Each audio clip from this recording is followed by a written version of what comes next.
Welcome back, ladies and gentlemen. It is I, Aries Edge, and with me, as always, the brains of the operation. For obvious reasons, before I hit the end call button instead of the record button, with me from Clix Nexus, Joe Pangrazio. Joe, how are you? I'm fantastic. I wish that I was like just recording this on my end so that it could have just been like, all right, here we go. End call. What was And just that? hitting the end button and then calling you right back and being like, I fucked that up. I hit the end button and not the record button. That's on me. Oh man, I'm such a You're dipshit. straight edge and I'm a teetotaler. Like we got no excuse for this shit too. Yep, here we are, just Ugh. smashing stuff up. So last episode, I screwed things up on my end. We got up somewhat of an episode. We're gonna do things a little differently this episode. We're gonna answer all the questions that we have first, and then go over into spoilers on Ant-Man and Quantumania, and then obviously we're gonna talk some HeroClix stuff as well. This should be a fun episode. Hopefully, that shouldn't Well, we're off to a good start. screw anything else up. The win has some questions that were answered up. We'll go ahead and we'll talk about those. It's Yes, gonna be a yes. good time. Joe, what do we got first? First, you need to thank who gives us our theme since you Oh, do of that every course. episode. That's yeah, goes without even saying. Shout out to Enemy the Illest with his track Hold the Applause. I almost said a different track that he had that I used to use.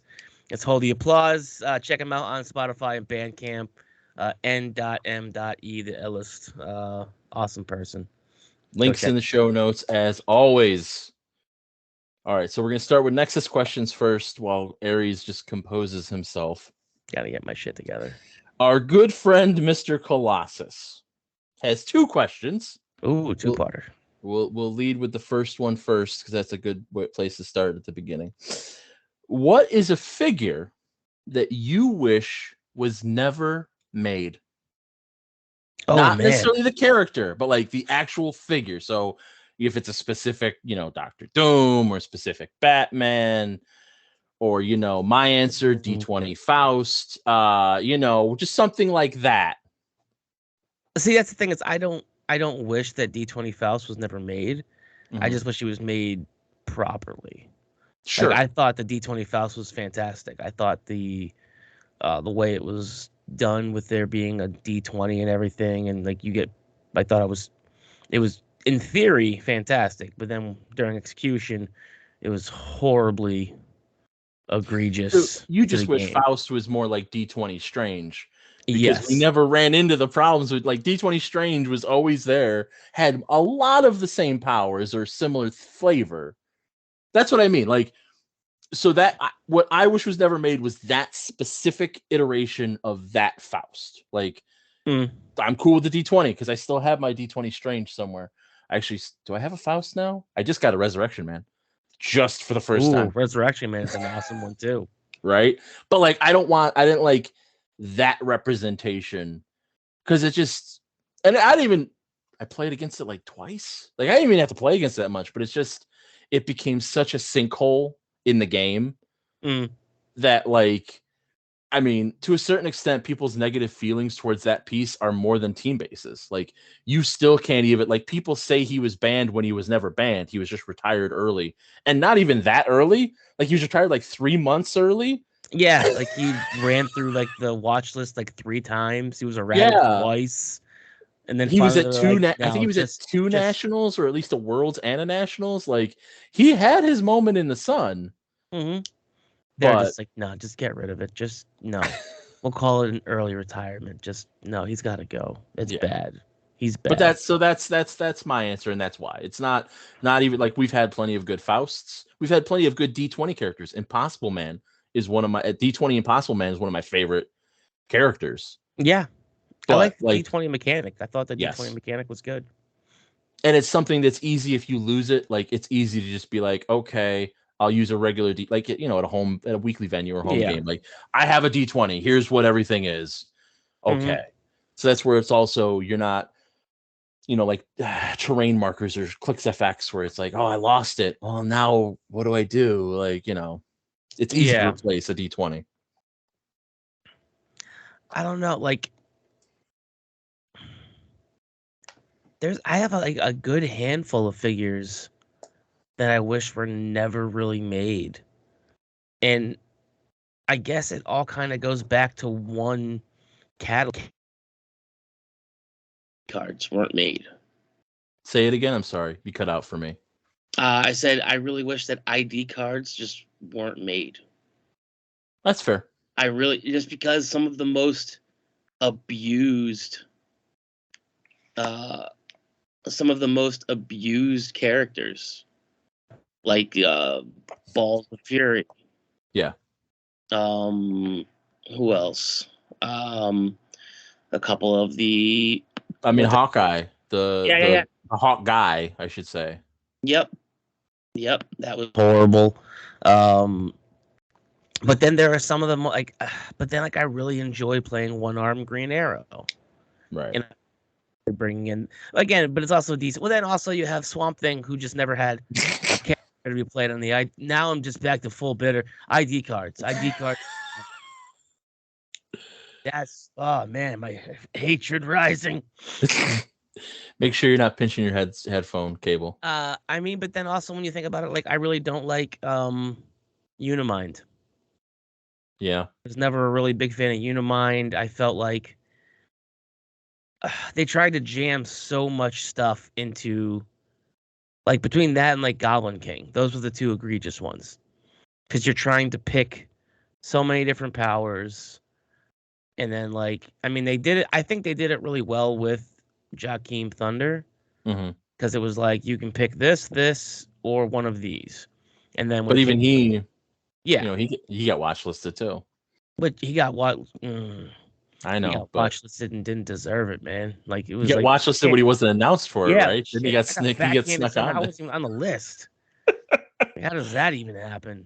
So taking Goblin King and Unimind as an example, that was a shift I saw in the game where before that, those kinds of characters would either always be more than 300 points or would be right at 300 points so that there was a greater risk in running them.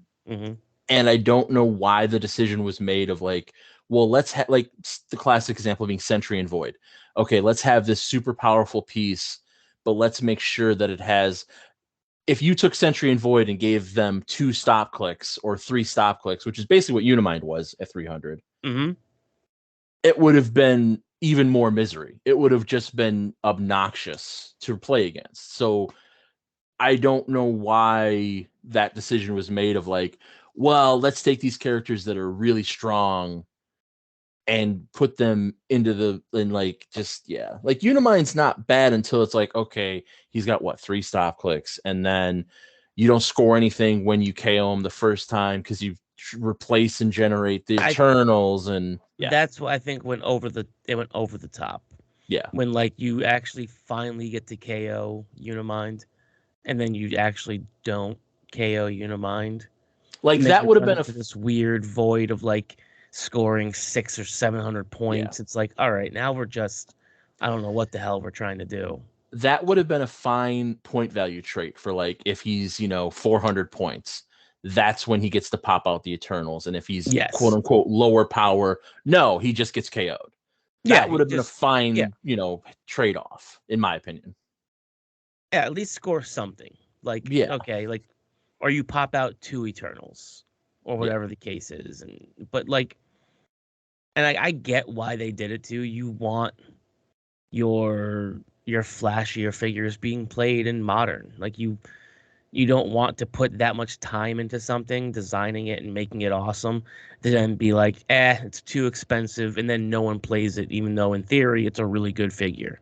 Right. So you make smaller dials, and you still try to give them like the best mechanics so that it still gets played, and it did. But like, it was really oppressive for a time, to the point where, I mean, people were going and playing a full point Goblin King next to what was the Star Car, and just being like, nope, this is my team. Come and get me. It's like, this is obnoxious. This is bad. And it's one of those things where So I was introduced to this from a Doctor Who episode, though that's not where it originates. Even though I don't watch Doctor Who, I have friends that do. Design, in my opinion, when you're approaching things, whether it be rules or design, you should always take the approach of this should be enjoyable without knowing what side I'm on.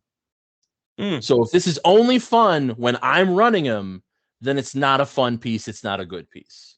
You know, like again, like I'm just spitballing. This would never obviously happen because the figure's been, he's in Silver Age, but you know, he's been out of Modern for what, 6 years? No, for 4 years, excuse me. 4. But, yeah. But like if Unimind, every time he went to a stop click, he generated 2 of his Eternals. So then you could score them. Yeah. That's fun. He's losing power. They're coming out. The Unimind's breaking up. And that's fun. Shit. That's challenging. That's accurate. Not, well, you got to chew through this all, get to my last click, and then, you don't get anything because we took 50 minutes to get to the stage. Like, that's not fun. That's only fun one side. So it's not fun. Yeah, and like how many times did we watch games where like the last 2 minutes was the oh shit, I gotta go and get something. Yeah. Like they spent the whole time, and in the last 2 minutes, it's just like bum rush of like, there's all of my points right there, and I have to go and get them. And they just get run across the entire map, and it's like, fuck, that's brutal.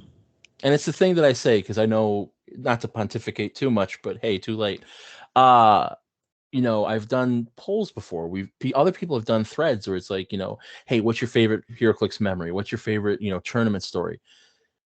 Almost none of them are, oh yeah, I played for 50 minutes, dragged this out and won by 5 points.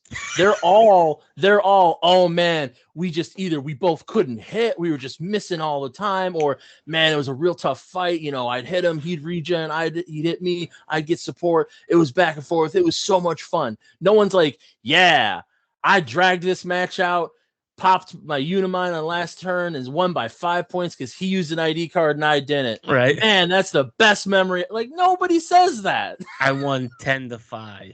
Yeah, like, no. That's what I mean. Like, that's where the truth comes out. When we're not defending a figure or a play style. Like, the truth comes out. We want hard-fought matches that feel like they could go either way. That's not easy to design, but in our hearts, that's what every HeroClix player wants, because that's what every HeroClix player reveres when they tell stories. Yeah. Everyone tells stories about the hard-fought battle, and usually that they lost, where it's like, yeah, just, man, if I could have had one more prop, I could have got him maybe, but I didn't. He got me. Like, that. How many times do you see that, like, said glowingly with love? Yeah, no. Yeah, no, you're right. But I know. I don't think there's any of the figures we listed were ever like, man, I had this really great time playing against this Goblin King player. Like, no. So, and then let's get to the real important question, the one that really matters the most. What's your favorite pie wing combo? Oh, pie wing combo. I personally like a barbecue and cherry. I'm gonna go pumpkin and just straight buffalo. Okay. Like you get like the hot from the buffalo, and then you get like the nice, the cool with the nice with the Cool Whip on it. Pang. Cool whip. Whip. You've told that story way too much. I was like, we should probably tell that story. People should know by now. Go look up Aries doing dishes. Dishes at any point. At any point in the last 3 years, he'll tell that story. I've got dishes. Then we got Mr. Edison Lee asked. So we got a lot of legacy card for duos in Batman Team Up. What other duos would you like to see get the legacy treatment? Oh. I like Deadpool and Bob. Yes. I think that's a really good one. I mean, if that's the case. So, if you do that, I think you have to you have to make you're not going to be able to bring back all the word balloons. Right. So you have to like, I guess, build build in your word balloons. So Maybe or like like right, free choose one of these word right. balloons to like, you know, or something along those Or lines. But I free like, roll a d6, you get this yeah. effect. On 1 and 2 you get this, 3 and 4 you Yeah. get this. You'd have to do some sort of a word balloon esque kind of ability. But yeah, Deadpool and Bob is a good one. Um, I like Wolverine and X-23. I was literally just gonna say Wolverine X-23 is another same set, right?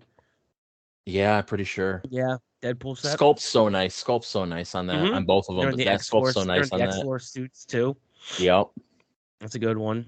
Oh, Honestly, Colossus Kitty Pryde is a good one. that's That one was I an just pulled LE, out of a wasn't it? box too. Yeah, that was an Yeah, Ellie. I like that one too. That one was nice. Also, notice that we're not talking about any peanut based duos. These are all single Yeah, based duos. yeah. I think the single based duos look better than the peanut based duos.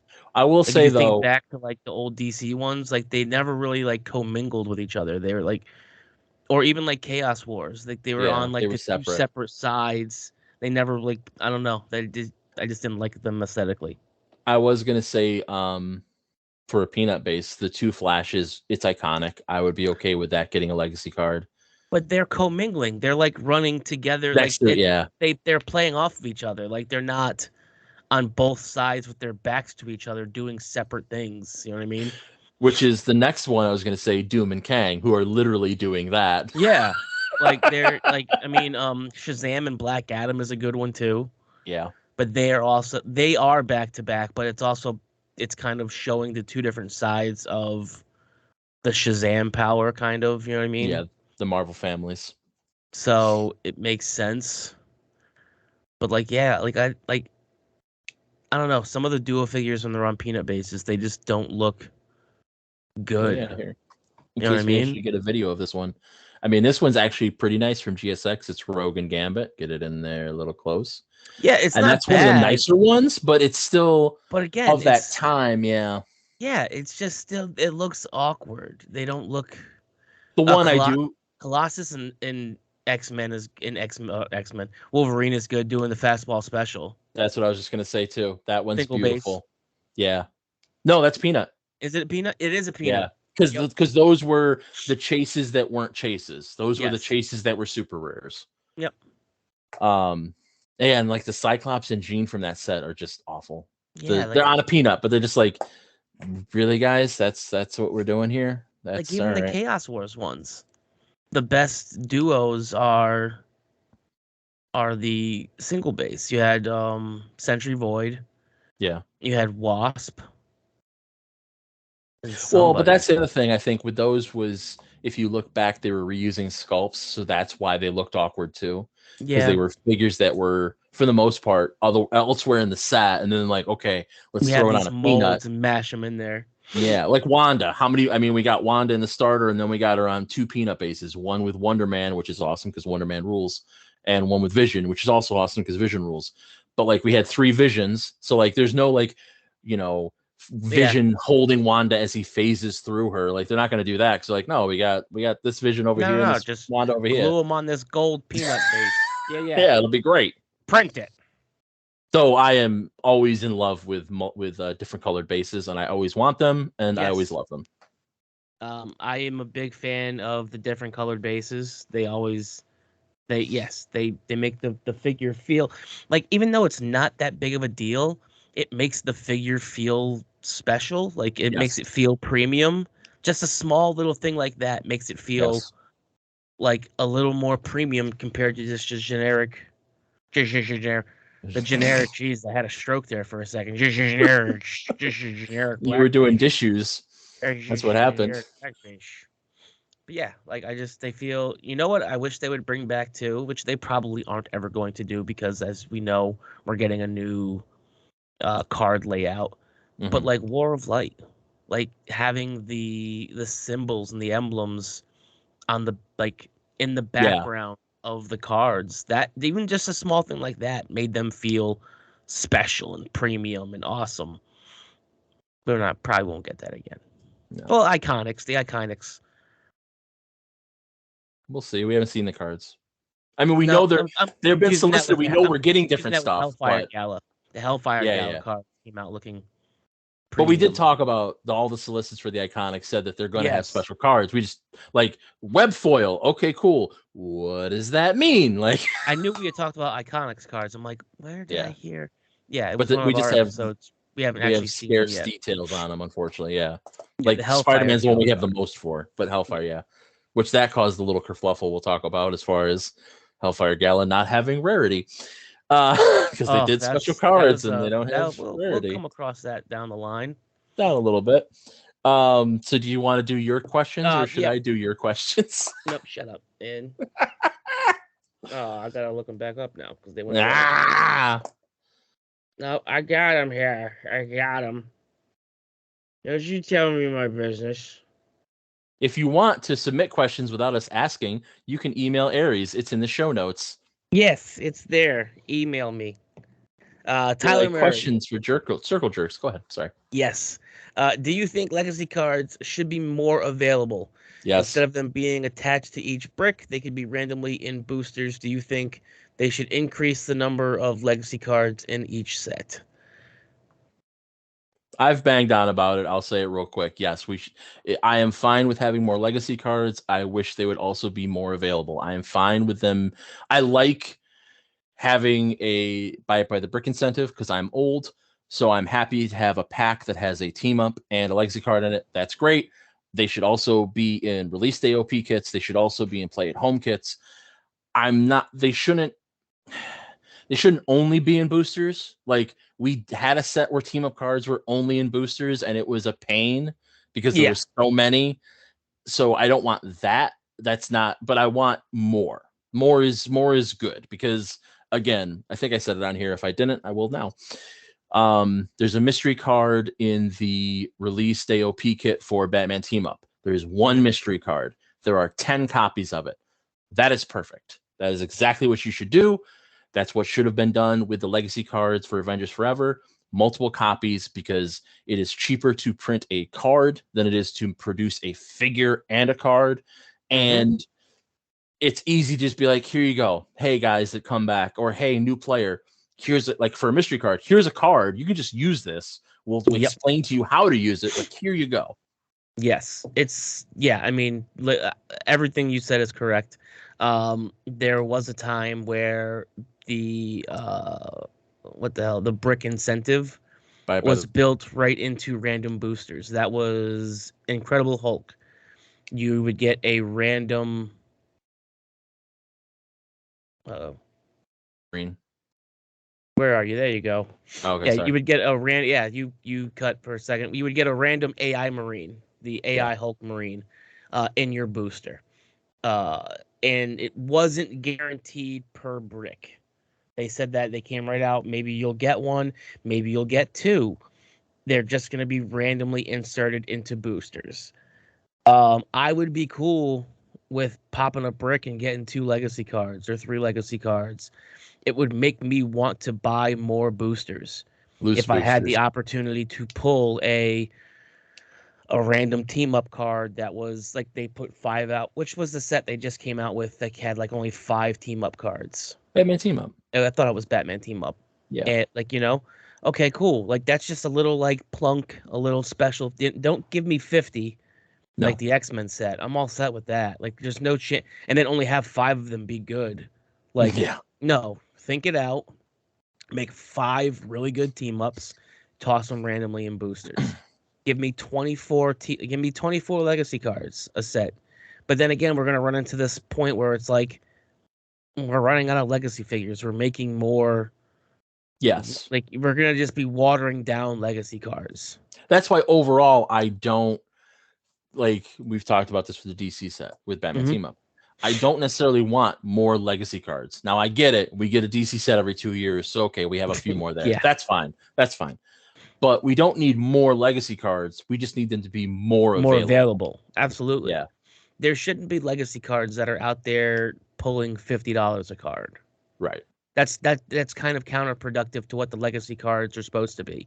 They were supposed to be cards that would make old figures playable in modern. Not like oh, hey, check this out for the elitists and the gatekeepers. Here's this really hard to get legacy card that will now breathe life back into one of your hard to get pieces. And it's going to cost you $300 now to track down this figure and this legacy card. It'd make it all work. Like A, that's f- like a $10 fun of bonus. legacy card, maybe. Yeah, a fun bonus, not another unattainable thing to Yes. chase. Yes. And what they've been doing recently, like here in this play at home kit, you're gonna get the chase. What's his face there? Rick Jones. Rick Jones. Rick Jones. You're gonna get the chase Rick Jones. So people aren't having to go out there and spend absurd amounts of dollars on the secondary market to find a chase team up card Yeah, or legacy card. Excuse legacy me. card. Like Yeah. I'm cool about it. If you're gonna dabble in the area of making chase legacy cards, then you should be like, we're gonna do it. This is where you can find the legacy card. It's going to be in the $20 play at home kit. Yes. Get Or the yourself a new, figure, get yourself a map, get yourself a cool legacy card. or even the new cheaper starter Mhm. sets. That Like, are coming cool. out We don't know after yet. Spider-Man. I think they said it Yeah. would be coming. Spider-Man would be the last set that had the premium board game feel. I'll give you a little tip behind the curtain, because this isn't super secret. There is going to be a meeting for retailers that's available to any retailer. So if you're a retailer and you listen to this, check into it. You can go check it out, where they're going to talk about the new cheaper starter sets.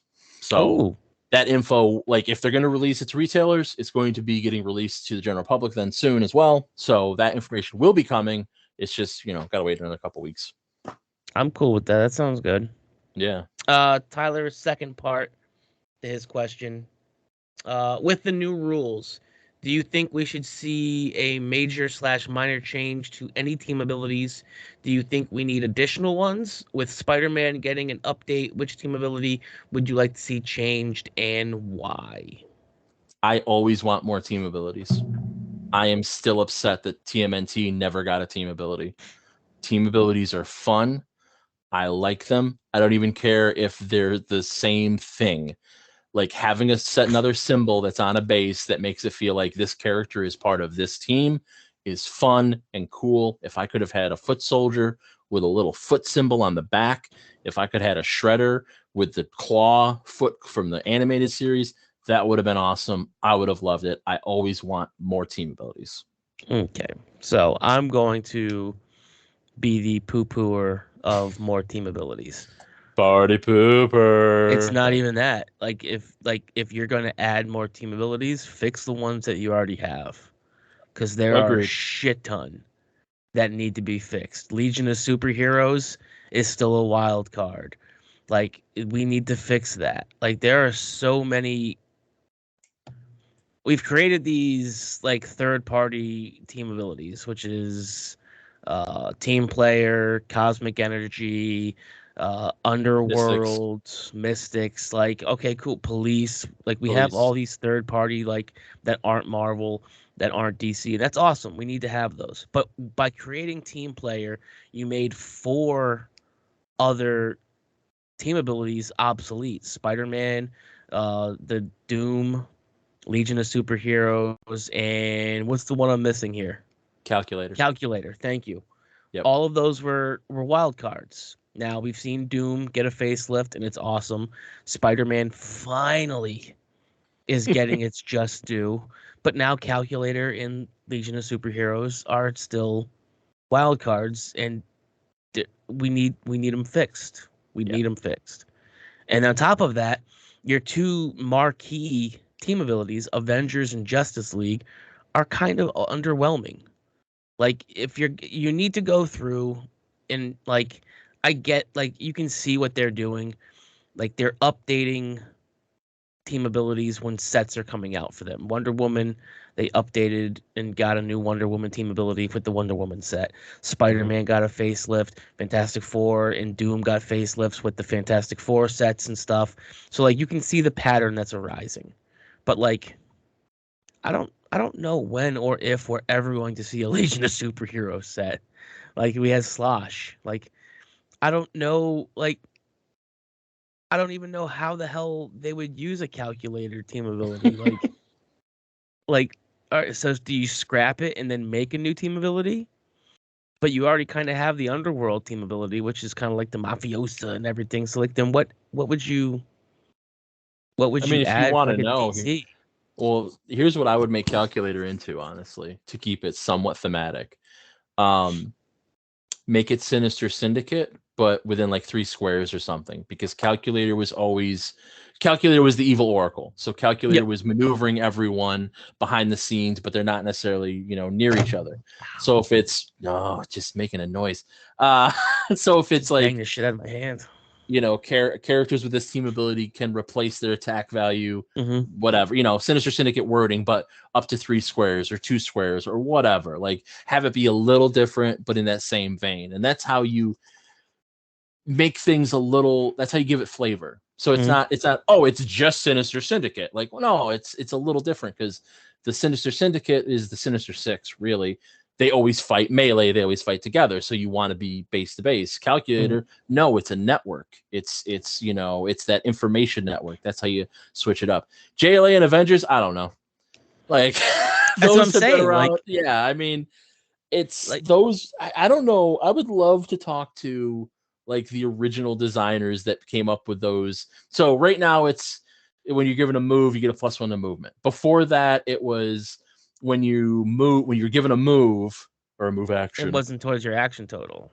Yeah, so it's like, okay, like JLA and Avengers are almost always on heavy hitters or characters with Mm-hmm. move and attack. So what are you doing? What was your thought process in this? Yeah, like that's my point. Like what? Like all right, so then what would you do that would salvage them?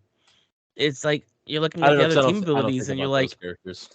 that's what I'm saying is you're looking at them Yeah, and you're looking at the team abilities and you're like, oh, that would be a cool one for Justice League, but it's it's on that. right. Okay, shit. I don't know. Like I don't know. I don't know what to like. I don't know what to proactively do to them to make them better. So on But like, that I don't note, want new team abilities and just bury the old ones. Like I don't know. that's fair. I mean, I want more team Give them abilities defend so they can all while you share fix them. defenses. Yeah, or you could do But isn't defend that at JSA? range, or you do, that's where you do defend at range, or you do defend, but only, I don't know. Yeah. Because See, yeah, it's that's where you like start crossing over. I know, now you're in but at the this same weird like time, everyone's already doing that. JLA being like JSA makes more sense than anything Yeah. else. So like that's where you can nudge it a little bit. hmm Um, It's sad too when like the what the hell is it? The other Avengers team ability is better than the one Avengers Avenger. Initiative. Yeah, the Avengers Initiative team ability is better than the Yeah. Avengers team ability. Do you just scrap the Avengers team ability and just everyone uses the Avengers Initiative team ability? But that doesn't make sense either. I mean, for Mm. a while there, they were getting real close to doing that when they were doing all the movie Well, sets. I was to say we also had a bunch of movie sets too, so everybody Yeah. got it. But that was also before, moving into the green box meant something. Yeah, I Now know. you can jump across elevated and we're good to Yeah. go. Let's not I Um, guess let's not go down that road again, I guess. yeah. So is that your pick for what specific TAs you would want to see changed first? Yeah, like I want like just fix them. Because I have 2 other ones. Like let's get like So fix them. because I literally went through them. Like, let me look at these team abilities and see what one's what here. I would make Suicide Squad into Fantastic Four. Oh, nice. I like that. Because so we have Fantastic Four. We already have healing upon KO. Suicide Squad is healing upon KO, but not all the time because you got to roll for it. Mm-hmm. Okay, well, no, like it's the Suicide Squad. Somebody's gonna get KO'd. That's the whole point of the team. So make it Fantastic Four, or you change it a little bit, but at a minimum, just get rid of the Mm-hmm. rolls. I mean, if we're gonna stay consistent, like it makes sense. And then Masters of Evil. I know poor Masters of Evil got Oh, whacked back to its old form because we got rid of Colossal Stamina. Okay, fine. But its old form sucked. That's why we gave that's it why we Colossal changed Stamina. So, because it was bad. It was. And like I love characters that I love Zemo. I love characters that have the team ability. That team ability just sucks. When this character makes a close attack, if they're adjacent to another character with this team ability, like, oh my god. That's my point, is like to make some of these, like, I guess I understand that you want them to play with each other. That didn't sound right. You want them to play well together. But like it turns into like this big, you have to, when you're making an attack and this guy, you check it, and then if the sun is in the left quadrant of the hemisphere, they're trying, like, dumb it down. If you're I trying to mean, make the game easier, dumb this shit down. Masters of Evil, you know what? I literally just had this thought, so I don't know. It may be good, it may be bad, but it seems fun to me in the moment. They can basically, whether you do it literally or not, they can use Mastermind, but only to characters with the team symbol, because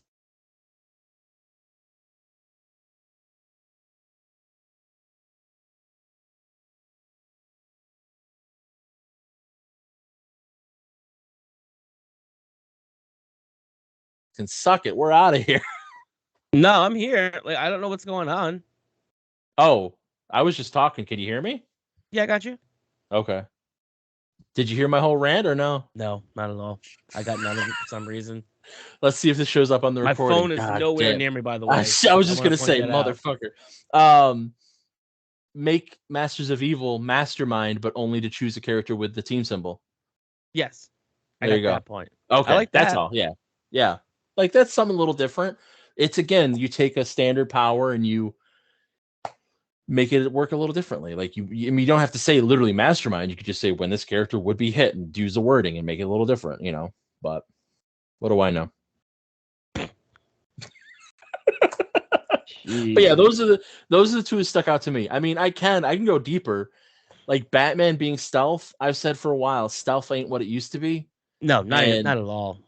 And now, like, to look at Batman and it's like stealth, and then Superman improved hindering. It's just like improved targeting, hindering. It's like, so you guys just cancel each other out, and really, like, there's no flavor there at all. There's just, I mean, it saves you from having to take up an entire speed slot with stealth. Like, it's Batman. This dude lives in the damn shadows. He's got the Batman symbol, the whole dial stealth. Give him some other shit to play with. Like, I don't need to be like, oh, cool, top dial, he's got stealth. Awesome. I'm gonna go drop this in the booty bin. Never gonna play you, stupid. Booty bin? Right in the booty bin. Man, I gotta get a case now made that just says booty bin on it. Right in the booty bin. See you later. That's what we'll do. We go to conventions. We'll take all the extras from VRs in the booty bin. Throw it in the booty bin. Carry it around. Hey, you want something out of the booty bin? There you go. Throw it in the booty bin. Idea. Those are the garbage figures that nobody wants. It's all Batmans with stealth on the speed. Yeah, and the weird, what was it? What was the old original, like, Ellie, where he had like a half, because it was Mage Knight, so he had half the color on his damage power. Was it Kryptonite gloves? Was it that one specifically? Yep. Okay. It's got, it's half green, half outwit.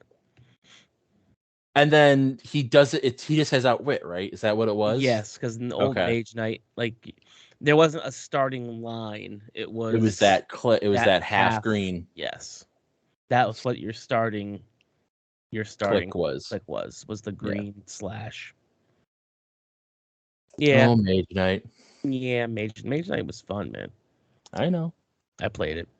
By the time this comes out, there will be 2 unboxings of me unboxing Mage Knight stuff and being amazed at this stuff from 20 years ago that is way better than certain stuff we're getting from WizKids now, and me just literally yelling into the camera, "We figured this out 20 years ago. What are you doing?" Now, the stuff that you're unboxing, is it the old stuff, or is it stuff from the when it was resurrected? No. So I'll talk about it here because this will be out afterwards. Hopefully it'll entice some people to go to my YouTube and watch. The one thing I did was, it's from 2002, so it's literally 20 years ago. Oh, okay. It's the artifacts when they did Mage Knight Dungeons. Yes. Okay. Yeah. But it was still mint on card. Like, this had not been opened this was produced 20 years ago and not opened. And like I look at it and I'm like, this is like to remind people, this is before digital sculpting. Mm-hmm. This is before, 3D printers. These were hand sculpted. A mold was made from them, Mm-hmm. and then they were painted. And look at how amazing these things look. Yeah. And they're HeroClix scale, Yeah. know? No, it was HeroClix before HeroClix. It was, yeah. And then Frosty the Snow Minion Yep. was 2004. But what struck me and caught me off guard there was I open it, right, and I take it out and I'm looking at it and I'm like, that's cool. And then I noticed the clamshell, like they have now, Mm-hmm. has this extended piece on the back. And I'm like, wait a minute. And I look at the box and I put it back in and I'm like, this is a deck box. So the card stays flat. And Inside the the back of it, yes. Yes, the plastic extends to keep it flat. And I'm like, why are we not getting convention exclusive figures in this box? Why do I have to get my box all folded with a card like a U rather than here's a cool deck box that I can use or not because it's the size of a deck box because it holds a card. Here's my nice flat card. Nah. Here's my nice held solid figure so it's not rattling around and breaking. Nah. It's too much plastic, too much cardboard. Nah. We're saving it's not half though. a cent on that. No, we're saving like half a cent. That's so much plastic. It's less. It's less. Probably. But anyway. Definitely less. It's definitely less than Gravity Feed because the Gravity Feed has the clamshell in the front. Oh, yeah. But this just had the clamshell in the back because it was a bigger piece, so it held it firm. Mm-hmm. But yeah, I literally had like an emotional reaction. I'm like, this is what Why we figured this out 20 years ago. Why? 19 years. And Dungeons had tile maps. So you could make your own map so it was different every time you played.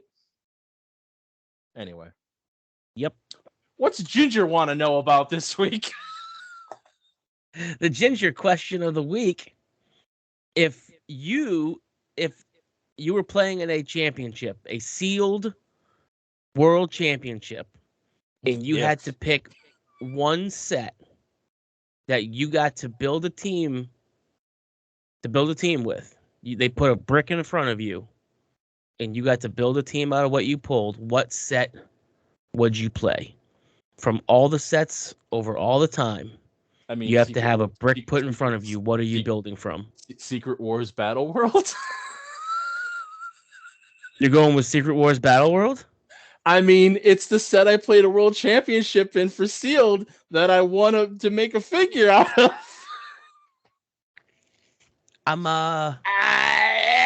Is that your final answer? From all the sets ever made. It feels like, because here's the thing. Is the question that this is the set everyone is playing with. Because if you're playing with a different set than me, then like, I'm going with what I was told. You get to pick a brick and build a 300-point team out of any set ever created. You get 10 boosters. Well, some bricks didn't have the 10 old schools boosters. Were 12. No, I'm talking about the Colossals. Galactic Guardians only had 9. Mm-hmm. 9, 10, or 12. Okay. It does feel like it feels a little blasphemous to not go with the set I literally won a world championship with. But everybody was playing that set, though. I know. This might not be. But that's how it has to work. I mean, that set was good. Maybe. I like that set. I like that set a lot, honestly, in fairness. I'm trying to think what set's been very good to me. I went 4-0 that year. So I like that set a lot too. Yeah. I got mine. Go ahead with yours because I got to think about this. And I'm going with World's Finest. I had good pulls in World's Finest. World's Finest was a heater. You had God packs. Yeah. So you have that opportunity to potentially pull, 5 chases, which it was Shazam, Wonder Woman, Spectre, Batman. Green Lantern? Was he in it? I can't remember if Yes, he Green was. Lantern, because Superman was by himself. Yeah. So you have the chance to pull in that heater. I mean, you got Clarion the Witch Boy in that set, which is a fantastic rare. You got some pretty good fucking super rares with World's Finest itself. You got the Batman and the Superman. You got Metallo in that set. You got Super Mm-hmm. Doom in that set. Yeah, Super Doom was good. Like, Super Doom was no, Wonder Super Woman. Doom was Superman, Wonder Woman. Excuse me. Yeah.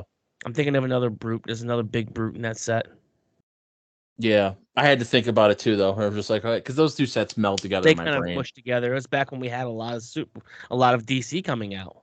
Well, that was the one where for in first time in years, it was literally back to back. It was Mm-hmm. Superman, Wonder Woman in the fall, World's Finest in not the spring, but the back Yep. half of winter.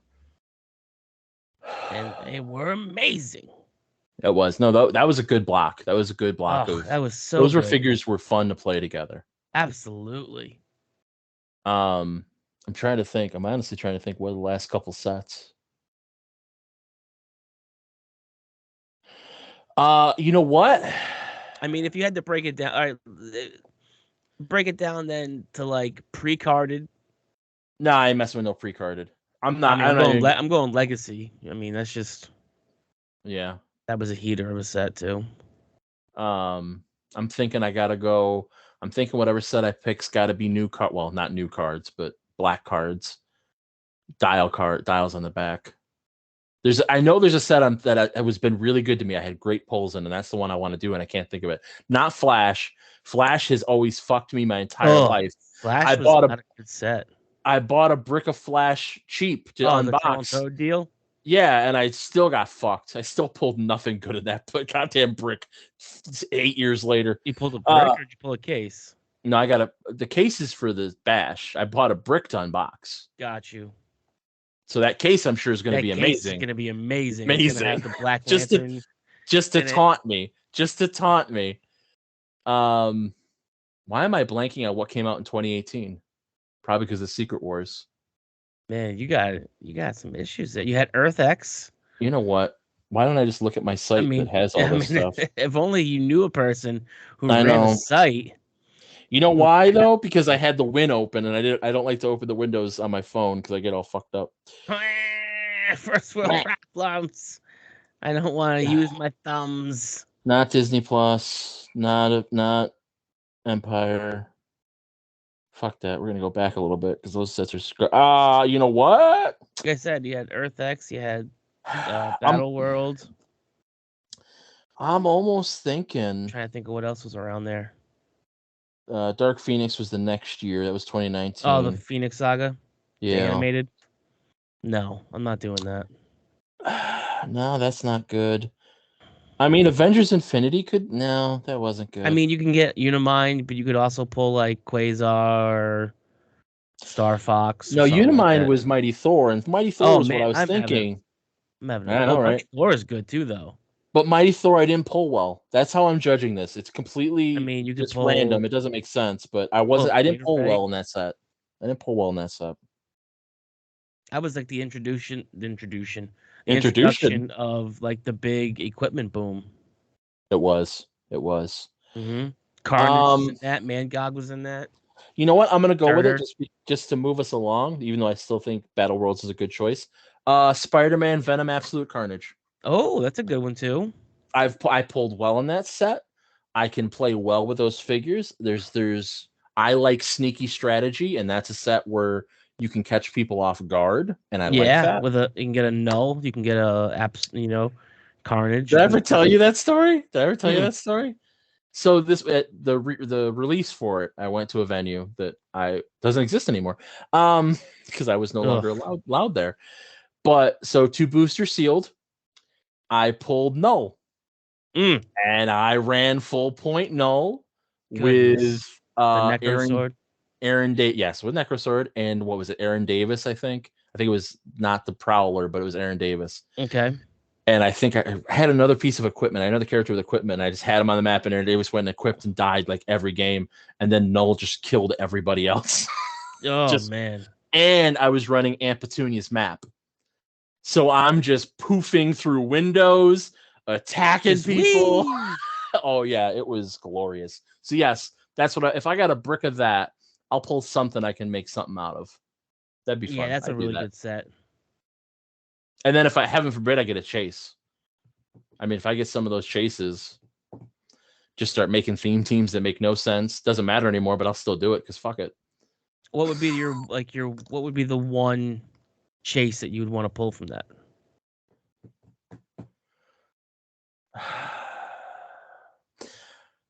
I haven't looked at them in years. So, but I always like that Spider Viking. I have Spider Viking was 1776. cool. Yeah, I have 1776, so I don't want to pull him because I got him. But Spider Viking, I don't have, so it'd be fun to pull Spider Viking. Mm. And he can do some stuff. He can have some fun, and he can, synergize with some figures in the set. I think that'd be a fun set to like. I don't know how you would even do that affordably unless you just did. That would be fun. I don't know how we could source it, but that would be fun. Like when Troll and Toad, like we were just talking about with the Flash set, buy Yeah, a bunch of cases and then do a $20 buy-in. Here's a brick. Build a 300-point seal team. it would almost have to be a BYOB. Bring your own brick. But then, got to make sure it's sealed. Got to make sure, You better no make funny sure you business. better come heat sealed Yeah, exactly. or boxed up from like Amazon or something. Like That would be a silly fun. I don't know how you'd make that work, but I that don't would know be a either. silly fun tournament to do just like once. I have my Aldi. We are really doing Aldi well is tonight. grocery store. It I'm is. thinking of what the hell is the other place there? Ollie's. Ollie's. Wow, man, I'm having a hard time. What? It's not even. It's That's the New England. 10:30. Or That's the New England in you coming out. Ollie, Ollie's, Ollie's. They're Ollie. all the same. Go to Ollie's. Uh, they had what do they have there? Sinister. I was thinking about buying up all those. They're like only $2.99 a booster, and they had Really? like 40 boosters. I was like, I Jesus. could buy up all these and run a sealed tournament with these. Those are fun. We've talked Ten about dollar that. $10 buy-in gets you Yep. 2 or 3 boosters. We've talked about that Build offline. We something. did that. We did that once. Collateral Damage was on sale through Alliance, like Oh for shit, maybe that's what it venues. was. Collateral damage. Yeah. And we brought in like a case of that or something or whatever. We brought in a lot of it, and we ran a sealed, and it was like because it was so cheap through there. It was like a $5 buy-in. Here's 2 Mm-hmm. boosters. Build a 300-point team, and then there were even like it was still early days, but there were some people that had only played with us, so they're like, "Where are the cards?" And we're like, "No, honey, No. no cards." You don't get whatever's on your dial is what you got. If it's just white, that means you just got a naked ass dial, bro. Yep, Raw dial, make it work. raw dial. Like this guy. Uh, There. oh, Captain Mako, I love him. Just going I to my love him. table. Yeah, that's a good choice. The old City of Villains, baby. the old aquatic table we have. So yeah, that's where we're at there. What do we got now? Do we want to go into Quantumania and do some I, spoilers? Or do I we was gonna want say I think that'd be good. to word? So if you guys are enjoying the podcast, that's awesome. Go ahead and drop a like and subscribe and all that good jazz on Spotify, wherever you may be listening to us. If you don't want to have Ant-Man and Quantumania spoiled to all heaven, this is probably where you'd want to fast forward until we get to talking about some HeroClix stuff, or just tuning in next time because we're at almost the hour mark. But we're about to spoil the shit out of some Ant-Man Quantumania now. So And if if I you want to listen remember, along, go for it. I'll try to put in the show notes. Here's where spoilers end. If you want to come back for the HeroClix conversation, Exactly. The 44-minute, 54-minute mark is where you want to stop. spoilers start. And this is where you're going to want to start up again. So, Ant-Man Quantumania, what was your first impression? It's a Kang movie, and I love Kang, and I was happy to see Kang do Kang things and be Kang, and I was ecstatic. Plus, MODOK. It got a lot of hate for I know. no real particular reason, in my opinion. Like, Agreed. I went in with really, really low expectations about how much shit this movie was taking, and man, it delivered. It delivered on every aspect. Funny, lots of really good action, Um, the cinematography was fantastic. It was visually pleasing. The story made sense. Like people being like, "Oh, Disney," nope, makes 100% sense to me. Jonathan Majors is the actor that's playing Kang, right? I got his Oh, he's name right. fantastic. He's amazing. Like So I've good. told you, I watched Lovecraft Country. That was my first exposure to him, and I loved him in that. I'm like, this dude's good. And then they announced him as Kang, and I'm like, this dude's gonna be a good Kang. And then he showed up in Loki, and I'm like, this dude's gonna be a good Kang. And then he showed up as Kang, and I'm like, this motherfucker's Kang. Mm-hmm. Or Ramatut, should we or say he showed up as Immortus. the exiled one? That's what He's they're Kang. calling him. Okay. Did I tell you this? I told Jeremiah. Jeremiah and I had this conversation. So I don't think I told you this. Mm. I think that the exile, our Kang, is Iron Lad. I think he's the adult. He's Iron Lad as an adult, because I don't think he's a villain. And I think he was really frustrated, and he was trying to tell them, like, no, I'm the good guy, and you guys just aren't listening, and you're making me do this shit I never wanted to do. What's the first thing he says when she so spoiler, we're full spoilers. When Wasp touches his chair and goes, "Who's Kang?" What does he do? He stops, and he very sadly, "It's who I have to be. It's who I had to be. It's not who I am. It's not what I am. It's who I had to be," which, for anyone that's read the original Young Avengers, that was Iron Lad's whole thing. Kang came back to his younger self and was like, this is who you will become. This is the conqueror, and I want to strengthen you first. And he's like, I don't want to be that. Like, I want to be a hero. I don't want to be this villain. Mm-hmm. But it broke time, and he had to go back, and he had to become Kang. I'm like, that's Iron Lad. That's why he's the exile. That's why when he comes into the council, he's like, nah, son, we ain't doing this. This is Yeah. not what's happening. But then, like, what he says makes sense. Like, all my other variants are destroying, like, the multiverse. Like, they're just doing whatever they. Incursions. Well, it says Incursions. incursions, yes. Like, destroying. Yes. So, like, I have to, like, literally go and destroy full universes so that it saves the Everything other doesn't ones. die. So Exactly. everything doesn't die. Yeah. Yeah. So, like, I mean, Darren is fantastic. So I'm a huge MODOK fan. I love MODOK. I am fine with Darren being a MODOK because we've had Yes. multiple MODOKs, Mm-hmm. and like in my opinion, MODOK's thing is being incredibly threatening and incredibly dangerous while also kind of ridiculous. Like, he's a giant floating head that kills things. Like, I mean, yeah, let's look him in. This is where we're yeah. at. I saw somebody on Twitter post like an old Kirby MODOK, and it's like, just so I'm clear, this is what the internet's losing their mind wasn't treated with the proper respect and dignity. Yeah. A floating head who was, only designed for killing. Like, this is the hill we're gonna die on. They And didn't like get the fact organism designed for killing correctly. that they showed his yellow jacket armor shrunk, and like that's why he's the shape. I'm like, that's a nice touch. Like, that's a little different. I'm okay Yeah. with that. And we got to see his butt cheeks. Like, Yep. Some that was cheeks. ridiculous. Got to see some MODOK cheeks. I'm cool with it. Like, all right. Now, Yeah, like, we're on this kick where we're gonna see ass cheeks every time. We got to see Thor's ass cheeks. Now we got to see Darren's ass cheeks. All right. because we This is can't what we're show boobs doing. anymore. Can't show boobs anymore. So we need to show nudity Cheeks. that's funny. So yeah, male butt cheeks. We won't see female butt cheeks because that's sexy. We need male butt cheeks because they're funny. I mean, They are funny. I'm not saying they're not. Thor's butt cheeks were pretty good. I mean, you can't tell me that those weren't some sexy butt cheeks. I'm But it throwing was it a out funny there. moment. Oh, I flick it too hard. Now I flick Darren, it too hard. that was a 100-pound head with some 3-pound ass cheeks. That's all that was. with baby ass cheeks. And he's like, "Are those your feet?" So yeah, I mean, Yeah, I no, thought it was it's fantastic. The story was great. Michelle Pfeiffer and them acting their asses off. Bill Murray was fantastic. He eats yep. a little squid. They do a little flicky. Makes a huge squid. Squid eats him. Fuck out of here, Bill.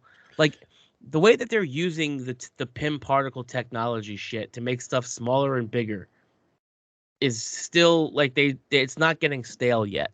Yeah. Well, They're okay. still doing it Couple of, creatively.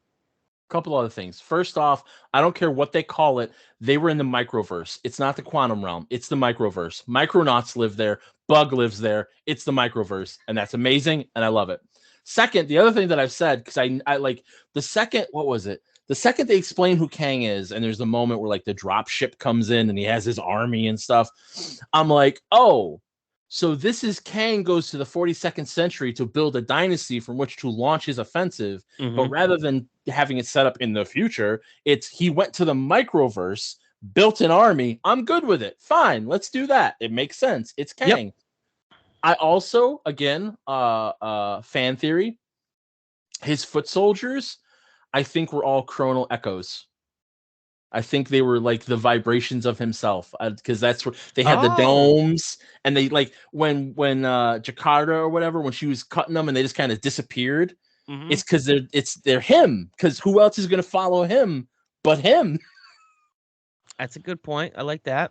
I loved the moment that got me was Scott goes into the probability field and all the other Scotts split off. Which, some by the way, publicity right there, man. the Baskin Robbins was fantastic, and I love. Yes. He's like, why am I here? But go then when he's drowning and his daughter cries out, "Dad, come back!" and they all, and I'm like, oh my god, yes, that's Scott Lang. Everything about it was fantastic. Yeah. Well, that's by the way. So that the warrior woman there, she is Hulk's wife from the Defenders in the 70s. Ooh. Guess where she lives? In the microverse, because it's the microverse. Yeah, baby. Nah, quantum realm. No, it's microverse. Micronauts live there. Micronaut. We're gonna get bugged. We're not gonna get bugged. So do we think that that's his wife, like that with Scar? No. That's Kyra or Sierra. Sierra from Planet Hulk. Yeah. No, okay. Hulk had a different kid in the 70s. Yeah. And then had all those inbred kids and Old Man Yeah. No. Damn, Hulk, bro. You gotta. No, but that's like a 70s Defenders deep cut. Oh, shit. All right. Yeah. Like that's what I mean. Like there's all this stuff that's fun and good and like. It felt very James Gunn-esque, didn't it? Well, yeah, but like if you look at the Ant-Man movies, like the first one was a heist movie, but it still had that kind of vibe to it. Yeah. Like that's kind of been Ant-Man's thing. So I'm good with it. I also like the other thing, because I'm waiting for somebody to bitch about that, and I'm sure they will. The fact that he went colossal and it didn't really, like, he was able to do it for a long time. And I'm like, yeah, he's in the microverse. Colossal is still super tiny, man. Like, he's okay. Yeah. he's fine. Burning up, like, oh, what the hell did they say? What did they want to eat? He's really hungry.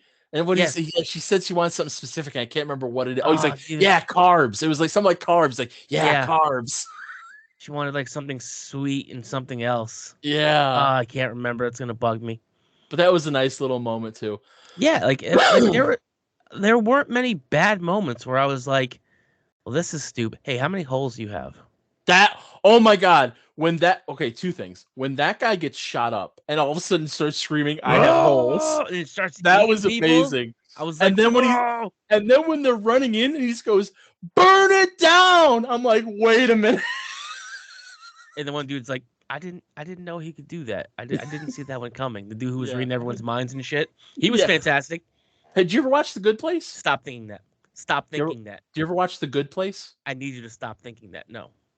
That's Chidi from The Good Place. You watch Good Place, you will appreciate him so much more. All right. I'll put it on my mental Rolodex of TV shows I have to get caught up on. It is. The Good Place is Fringe at the moment. No, The Good Place is amazing, and I love it. But yeah, I was happy to see him because I like him as an actor. He's been in a couple other things too. And I was like, yeah, I'm glad he's getting work, and this is a fun role for him. Trying to think, well, I was just happy. I was popping hard at and I posted the Facebook status. Hey, just stop being a dick. And he's just like, I can't. It's never too late. It's never too late to stop being a dick. And then he yells, he screams it. I'm not a dick. Yeah. Like that dude, he went full in. Like, he was fantastic. I mean, like I said, there weren't too many spots where I was like, that's stupid. This doesn't make sense. This is The too one thing, slow. Like, the one thing that pulled me out a little bit, I'll fully admit it, and I loved it. When Kang is literally just vaporizing people and then just stops vaporizing people. It's like, all right, yeah, you got to lose now. I get it. But like, you were literally just being like, you don't exist anymore, and you don't exist anymore, and oh you don't. yeah. Oh no, ants. Like, that took me out just a little bit. I mean, he has to lose. Like, I know. But when the ants showed up, I'm like, I'm back in. It's fine. There's ants. yeah, like that. Like even like that little small detail. Because It it's was. Hank getting to be Hank. Where he's just like, I like ants. Like, And they're smarter than me. Like they yeah. built like their technology dwarfs mine. I know socialism is a red button word, but we can learn a lot from We can learn those a lot from ants. And then I saw somebody, and it makes me disappointed because I've watched. He's an older gentleman, not like older, but like my dad's age, right, like 50s or so. And I've watched him go down this very negative path over the last 10 years as a comic Everyone fan. has. I know, but like he was mad that Wasp beat Kang, and I'm like, did you watch that movie? Like, dude had his armor tore up. He was fighting, and he was mad, and he was just raging against the world. And she came in with some fucking stingers, man. Like, yeah. And he's still alive. No one's gonna tell me he's dead. He's No. alive. The As wasp. Gil, The wasp beat Hulk. all right. Well, hold on. As Gil said, he just fell in the time traveler equivalent of water. Like, oh no! That's it. I The one mean, thing, the one yeah, thing I he's absolutely, tired. Like shit. yeah. Look, I mean, his arm, yeah. The one thing I absolutely adored, and it's so a me thing because I'm a nerd. When they're having dinner at the beginning, and Cassie's like, when you went to fight Captain America, and he's like, fight with Captain America. I wouldn't fight Captain America. I'm not an idiot. Flash forward to the end when he's in hand-to-hand combat with Kang. You know who Kang can fight? Captain Captain America. America. So he fought Captain America. He fought the equivalent of Captain America because he needed to protect his family. And it's beautiful. And then I saw Immortus and Ramatut on screen, and I lost my mind because I have lived long enough to see Ramatut and Immortus on a movie screen, and they looked amazing. And there's a council of Kangs, and let's fucking go. Yeah. They brought all the Kangs there. They had like the little zombie Kang. They had all the Kangs. It was They had like this weird reptilian one. yeah. Like there was like it was cool. And I then loved you it. get to the big payoff at the end where our boy Loki and why can't I think of his name? Mobius. Mobius M. Mobius. That's what it was. Yep. Going super far back in time to find the first like Kang that's out there. It's black and white. It's not even black and white. It's like it's gray, 19th century, or old like timey. beige and black. Like not even white. He's got the fro because his hair is just out, and it's just like like, one of those, it's like one of those people who are trying to sell you like hair tonic. Victor Timely. Yep. And I was like, and that's Loki 2 coming up, where we're gonna even get more Kang. Oh yeah, baby. I want all the Kang. Give it to me. So my prediction, besides Iron Lad, because we know we're getting Secret Wars the movie. We're getting Secret Invasion, and then we're getting Secret Wars. It's the big one after the Kang Dynasty. Because we're getting Secret Wars, but it's Kang instead of Doctor Doom. That's my prediction. Because he already talked about the incursions. He's already the one. So the sacred timeline is kind of Battle World if you look at it funny. Like I think we're getting Fantastic Four before that Secret Invasion. So we still might get Doom. I just don't know how they would. God. Like, what if they pull the trigger? So at one point, Kang was potentially a time-displaced Doom. That was one of the things they had at one point in the comics, that Kang was actually Doom. What if they pull the trigger and Kang's actually... Because fuck it, why not? I mean, they're calling the shots now. They're writing the... Yeah, they're doing what they want to do. I don't know. I mean, I don't know how they would do it, but that would be awesome. But just the fact that this is twice they've talked about, because they did it in Multiverse of Madness, Mm-hmm. and now here, incursions, and they've explained how incursions happen, and the Kangs all go to war with each other, or if they're going to fight together, they're going to stay in each other's realities so long it's going to cause an incursion. Well, they've talked about them in Spider-Man. They talked about basically how incursions work. Was it in Spider-Man 2? They talked about how the multiverse worked.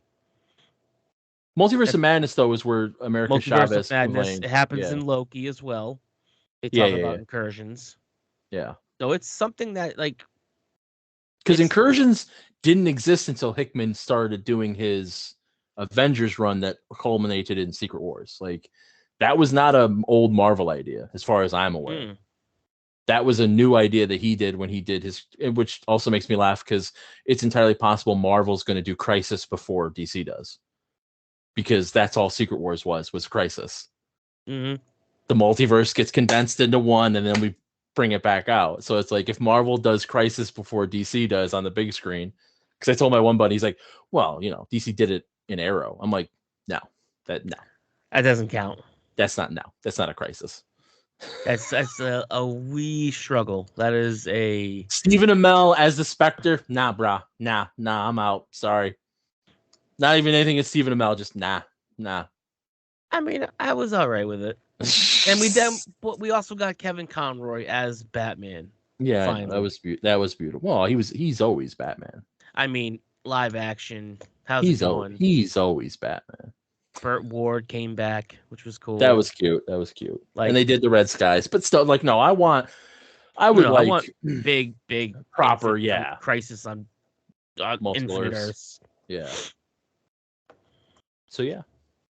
Do we got anything? But yeah, that was the Captain America thing I loved, because I'm like, oh, that's funny. And then like he's fighting Kang, and I'm like, he's fighting Captain America.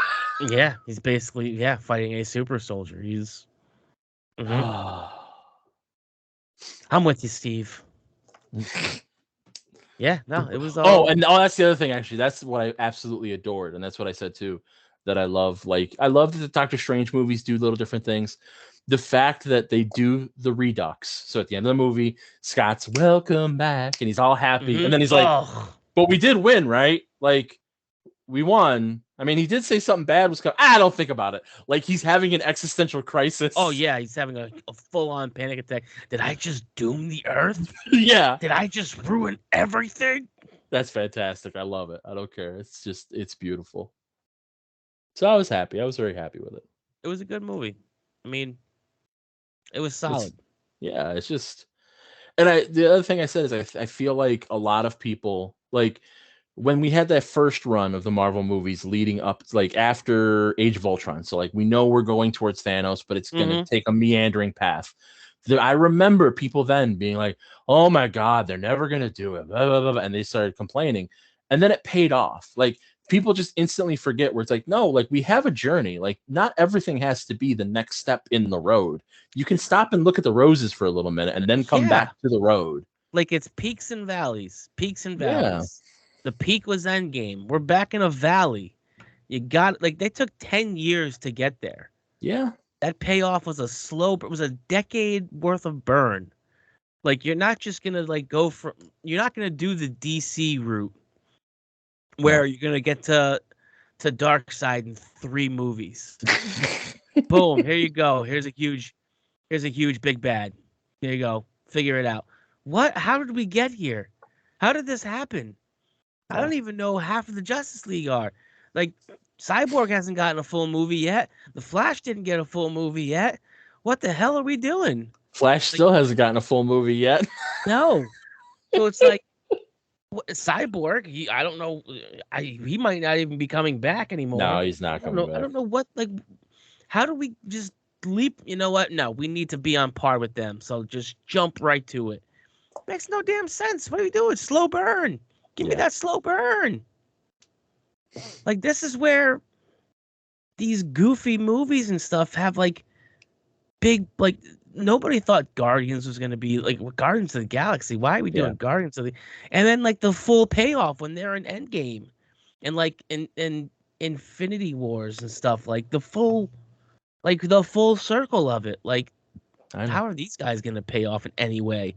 Oh shit, okay, that's how. Like, give me the slow burn. I'm here for the journey. Yeah. It's not a sprint. Like, And I've said before too, because there's actually a podcaster I listen to that's a little older than me. So he was a kid when Tyson was like eating people alive, right? Coming up. mm-hmm. And as a kid, he's in New Jersey and he's like, Tyson, man. And his dad told him, he's like, listen, you're seeing something that's you're probably never going to see in your lifetime again. No. This is a Enjoy once. it. And that's like this right now. I mean, we're it's still like this has never happened before. To No. have this kind of sustained single universe, multi-movie franchise, just juggernaut has never happened before. It will end. It has to. Like, that's just life. Yeah, So just absolutely. enjoy the ride while you can, because when it's gone, you can't get it back. Yeah. You know? Once Feige and them hang it up and say we're done making Marvel movies, like it's gone. Like the closest thing that people have ever had is what, the Bond movies? But And even even then, that, it yeah. wasn't one distinct storyline. It was multiple actors playing Bond. You had Roger Moore and you had Sean Connery and you had Pierce Brosnan and you had all, so it wasn't like it was like, cool, we're gonna do 30 films. Right. And this is where we're gonna start and this is where we're gonna end. No, they're all standalone films. Yeah. Where this is, all right, cool, we're gonna start here, and then in 10 years, this is the big payoff. So let's make it happen in between. Like there's nothing. And there's been, I mean, we've had like I don't, and I can go on for this for hours, but I know. people like there have been like culturally amazing movies between like Black Panther and like She-Hulk doing empowering women And even like Shang-Chi, like Shang-Chi yes, really, exactly. yeah. With lead Asians in a lead and things like that. Like these are all culturally amazingly big movies for certain demographics, and people just poo-poo on it like, oh, it wasn't that. Are you kidding me? Like this is going to be a movie that's timeless for an entire age bracket in a certain demographic. It's like people don't grasp that. So my one buddy is a big DC fan, been a DC fan his whole life, and he reached that point where the DC movies weren't doing so well, so he liked to poo-poo on the Marvel movies a little bit. But he's also a huge like Chinese cinema kung fu fan. Okay. So when I went to see Shang-Chi, I was talking to him afterwards. I go, listen, if you don't like this movie, you're not liking it just because it's a good movie. Because exactly. It's an Americanized kung fu movie. It's an Americanized Chinese cinema film. But like, this is everything I watch from like the 70s and even the 2000s with like bad CGI monster. Yep. Like, you watch this shit every week. And if you're going to be like, no, Shang-Chi's not that good, I'm like, nah, brah. Like, you're just lying to yourself because you're mad Marvel made a good movie. That's it. You're just bitter. Because they gave I was gonna say they gave you Danny Rand, but that was also Marvel. Yeah. Gave you shitty Iron Fist. Nope, that's still Marvel. Gave you Richard Dragon. Yep. But nah, man, like, yeah, like it, how many black kids did you see like dressing up as Black Panther? Because like they have African Americans have a superhero. We have, Chadwick Boseman. It's like, and Boseman was like a real dude too, so it's not even like, we have Black Panther. No, you also just had Chadwick Boseman. You also like, just had Chadwick he's Boseman. A dude. And people just when he died, and there were the pictures of like the kids doing their little funerals for it, like I started crying like a baby because it's just like, these kids just lost a superhero. That's what happened to them. Death to a hero, death to a role model, death to like someone that they looked up to. Like, it's like people don't understand the gravity of what some of these movies have given to people. Yeah. And people in cinema shit on them. Oh, it's just stupid superhero movies and this and that. Like, man, Marvel didn't, like, they're not out here like trying to win Oscars and shit. They're trying to make good movies for kids and to make money, and they're doing it. And they're doing what I like with WandaVision. I said it too. Like, comic books at their core classically are morality tales. That's what superheroes are. They're a morality tale. If you look at all these movies, they're morality tales. Yes. So yeah, they may not be nuanced in the way that people have become accustomed to, because cinema's become, well, shades of gray. A morality tale isn't shades of gray. No. And if it can pull off great shades of gray, it's going to mind fuck you even more, because what it's saying is when you get in the gray, you still do the right fucking thing and you don't make an excuse. So that fucks with your head even more, because it's like, well, yeah, but no, I mean, people love to quote it, fucking cap. No, when the whole world tells you you're wrong and you know in your heart you're right, you plant your feet and say, no, you move.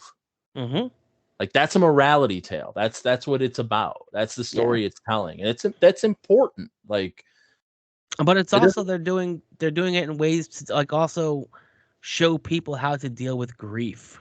Oh yeah, and how to deal with, like, I mean, you had Tony Stark with his alcoholism and the loss of parents. I mean, you had Captain America lost Bucky and then got Bucky back and then lost Bucky again. I mean, just the storytelling. Like, the storytelling has been fantastic, and how people are and then we have this group of friends, and then this big catastrophic thing happens, and we both think of it in different ways, and then we have to fight. He's my friend. Well, I thought I was your friend. It's like, like, yeah, like there's real shit there. People want to Yes. dismiss it, but there's real shit there. Yes. I mean, and like, because you've lost her family. That's basically, it was her trying to deal with the fact that the person that she loved was killed right in front of her. So she literally went crazy and created an entire, fake world where, like, her husband and kids were there. Like, that's dealing with mental health. That's dealing with mental illness and mental health issues and stuff like that. Like, you saw Wakanda Forever, right? Yeah, absolutely. Like, that literally, like, when in the theater watching it, I felt it's mourning. It's a mourning for Boseman, but honestly, it's also a mourning of COVID. That was like, we all lost people over these years. We've all been separated. We've all been consumed by anger or grief or whatever, and like, you need that catharsis. And like, I still, like, it caught me. Like, I didn't realize what was happening at first, but when they do the moment of silence at the end of the movie, the beginning of the movie. The beginning of the movie gutted me, but that's more of a classical. And it's just Chadwick, and it's like just weird, eerie silence, and them going through the Marvel opening, and it's just all Chadwick, and it's just so quiet at the beginning of a movie. It's like, holy shit! But like, they jump into the movie, and then they hit that, and it's just like everybody's sitting there like, what the fuck? But like, at the end, where she's just crying out but there's no sound because it's just, he's gone, and it's like, that's a cathartic, like, that's a weird once in a lifetime thing. Yeah, like, we're gonna take this moment to be like, we lost this wonderful human being, literally and figuratively. Like, he's gone, and also this character who existed in this world and took up the space is also gone. You're literally watching somebody who is mourning on screen and off screen. It's all of her special moments with Chadwick, but also as Black Panther. Like, and that's what, like, that's beautiful. That's art. That's beautiful. That's saying something. But no, it's just comic book movies. It's like, nah, you gotta look a little deeper than that. Like, this is, let yourself feel something. Take the ride, man. Take the ride. Go through and watch. Like, go through and even go year by year. Like look at all the different movies and look about, like, what's going on in the world and stuff too, and how it all transcends and how it all, like, works together. It's like, it's pretty heavy. It's pretty heavy. Like, and even to go back to Ant-Man, when what's Cassie in jail for? Because the cops are busting up a homeless settlement of people that lost their homes in the snap. Well, guess what? In the real world, there's homeless encampments that are getting busted up by the police, by people who lost their homes in the financial crisis or because of COVID or whatever. Like, so, like, it's also talking about real shit, but it's putting it in the quote unquote safe place of, well, it's like, half the world didn't get snapped away. No. Just, like 500,000. Yeah. Ugh. We done talking about Ant-Man? I think we're done. We're at I was just gonna write down 124.30. You can have to come back. So let's talk about HeroClix. What we got for Clix? We had a couple of things. pop down on the win. We'll do the win. Yeah, we'll do the win real quick. Yeah. Collector's a fun one. Spoiler alert. If you deal knockback damage, guess what? It's not from the Dealing character. knockback damage. It's knockback dealing the damage. So Mystics won't trigger. Just like it's Nothing always will been. trigger. It's just like how it was. Just like it's always been. Okay, so we'll do real quick. It was asked under collector. Hellfire Gala figures don't have a rarity tab. For those of you that don't have them, they just have the set symbol, and it's purple, not blue, because I saw some people making dishonest arguments. It's a purple They're not symbol. Ultra Chases? Yeah, exactly.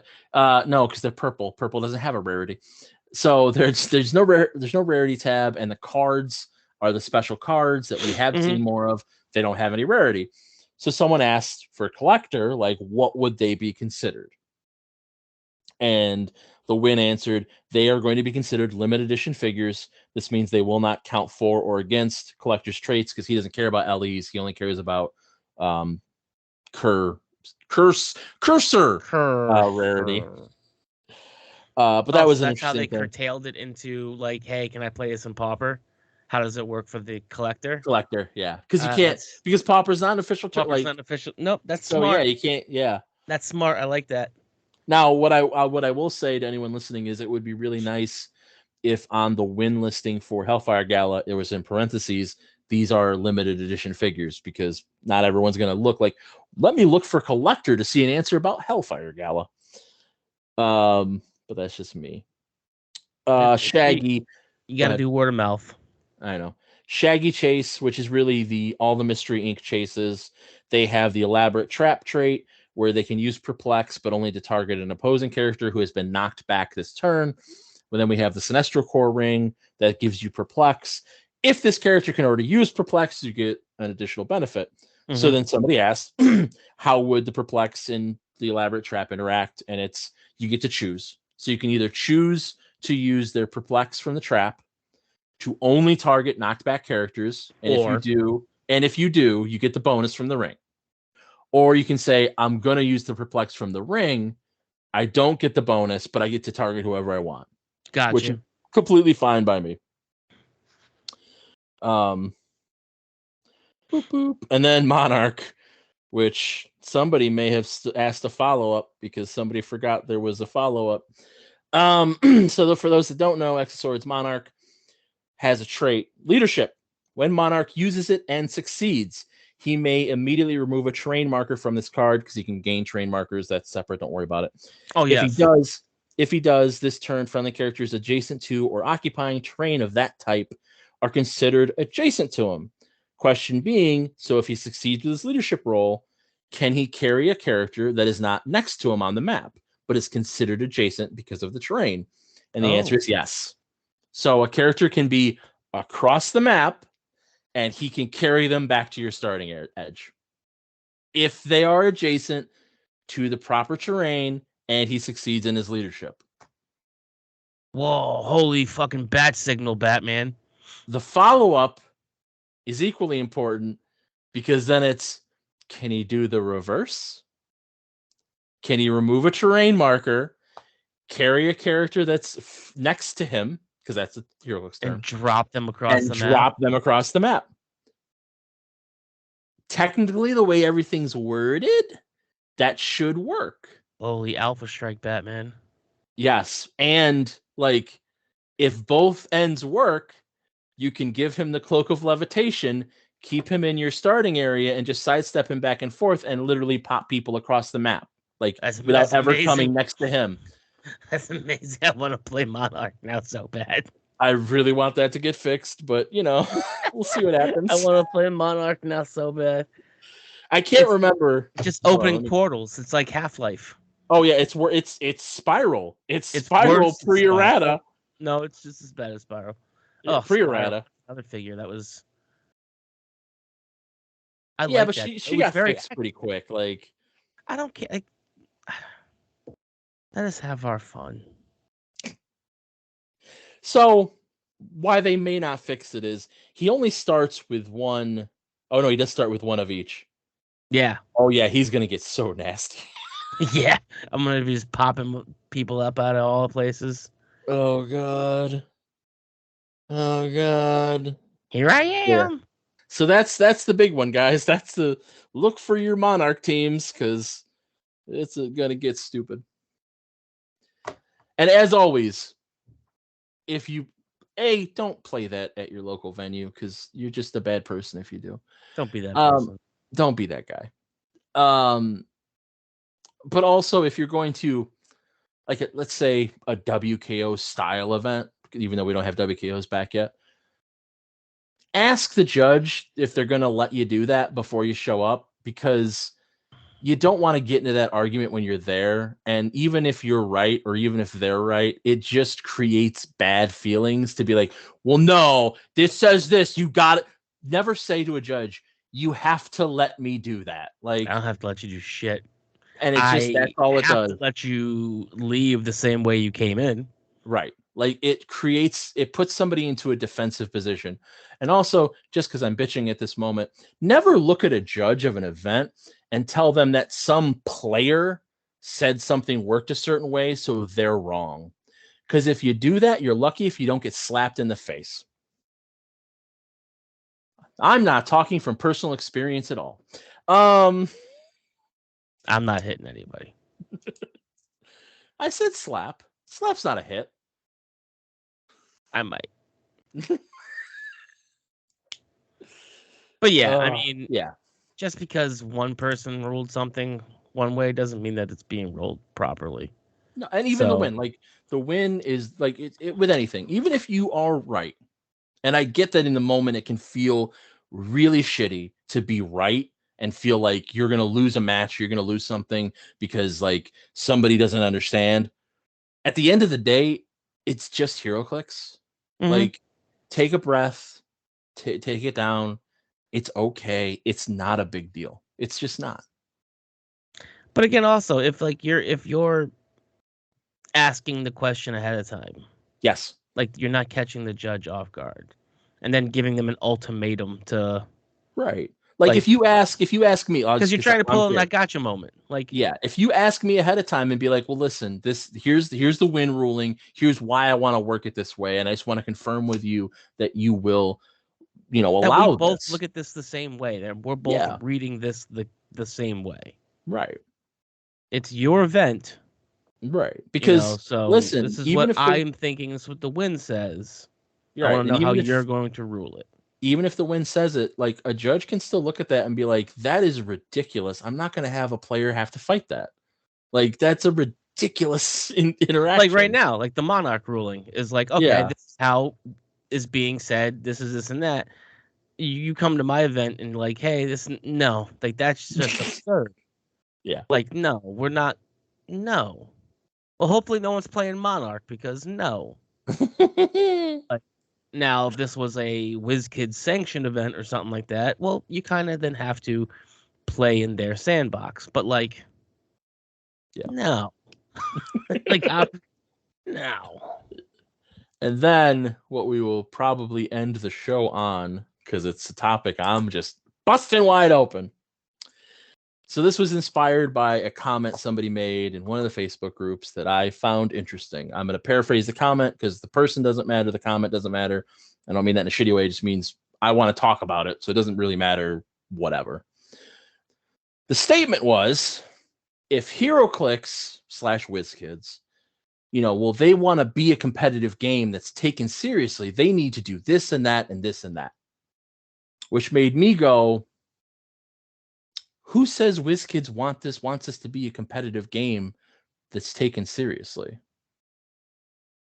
Because I don't think they do. I think they want to make a fun game. And I'm Aries, jump in whenever you want, but just because I open it up. When you look at everything, this game has never been set up as a serious, ultra competitive game with a clear system to clearly go up in the ranks and clearly have a path. Like what the Tops era maybe kind of had the best when you had the judge tests, but we haven't had judge tests in 15 years or so. Yeah, like probably roughly. We don't have a forum for judges, like outside of, we don't have like for venue judges or whatever. We don't have anything like that. I mean, I qualified for nationals at Aries event in 2020 or 2020. Yeah, 2020. I said it right. I was going to say 2000. 2020. I think that kind of got honored last year, maybe, but I wasn't really sure. And a lot of people weren't sure. Like, there's not this, hey, here's these official sanctioned circuits. You play in this, you go, up to the Pro-Am or whatever. Because I know what Magic had the Pro-Am at one point. I think they got rid of it. Like, Yeah. Magic has a structure, and it was always had a structure. Yeah, they have Grand Prix. They have certain Grand Prix. satellites. That's what I wanted to say. Yes. Yeah, Pokemon has them as well. Judge tests. Yep. You have to judge at different venues. Like, there is an infrastructure there, and this isn't like, and I'm they not have saying judge this. rewards and things like that too, Yes. for how many hours you put in and how many events you do, and so on and so forth.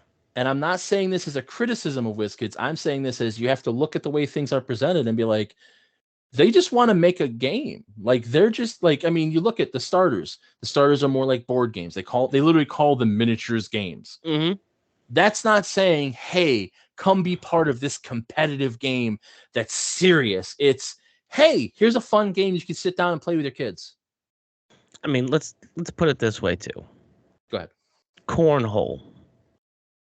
Yeah. Would you say cornhole is a competitive game? I would not. You can stand outside of your house with a beer and throw beanbags into a hole and talk shit with your neighbors and grill meat. Mm-hmm. But Johnsonville also has a professional circuit for cornhole. So it does show that you can take something as asinine as cornhole, a backyard beer game, and make it into a serious tournament game. So, with that being said, do I think when WizKids set out to make HeroClix, were they like, we are going to burn up the competitive scene? No. Let's make something that's going to be fun for fathers and sons, fathers and daughters, mothers and daughters, for parents and children to play with some of their favorite comic book characters on a map and roll dice and click figures and have a good time. With that being said, with every game that's out there, whether it be a video game or a board game, chess, whatever it may be, you can turn something that's supposed to be fun into a very competitive scene. And that's what we have with WizKids. You have just as many people showing up at events to play battle royals and have a good time and to win stuff and open boosters as you do who are there to win world championships and play at the top tables, which is the benefit of this. If you go to some of these Grand Prix, they're not like, you're not gonna go and be like, oh look, there's 400 people here for the Grand Prix, and then there's 100 people just doing, booster drafts. No, people are there because they can win money and make a living out of playing Magic.